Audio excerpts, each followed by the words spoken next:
hozir juda kuchaydi. Hozirgi asrimizda kasalliklaridan eng bittasi, misol uchun, o'g'il bolalar qiz bola sifat bo'lib ketyapti. Qo'pol qilib aytganda, hezalak sifat bo'lib qolyapti-da.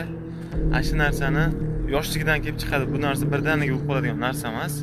Yoshligidan shu narsa shakllanib boradi. Ayollik gormoni ortib ketadi, qizlik gormoni.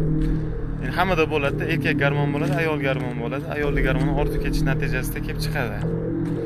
Endi bu narsani oldini olish uchun nima qilish kerak? O'g'il bolalarga, misol, e'tiborli bo'lish kerak. Har xil bo'mag'ir multfilmlarni yoki bo'lmasam bo'mag'ir o'yinchoqlarni o'ynatmaslik kerak. Qo'g'irchoq, boshqa narsa bermaslik kerak. Haligi o'g'il bolaga qo'shib turish kerak. Qizlarni ichida katta ham qilmaslik kerak. Keyin nima deydi? Sportga yoshlikdan qiziqtirish kerak.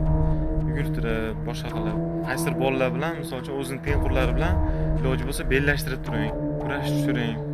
Sekin-sekin haligi ishlar bir-biriga ishlab, nima deydi? Ozgina qanaqadir boks sporti bilanmi, qo'l jangi bilanmi o'sha shug'ullantiring iloji bo'lsa yoki o'sha qishloq sharoitida bo'lsa, bir-biri bilan musobaqalashtirib turing, o'zining tengqurlari bilan.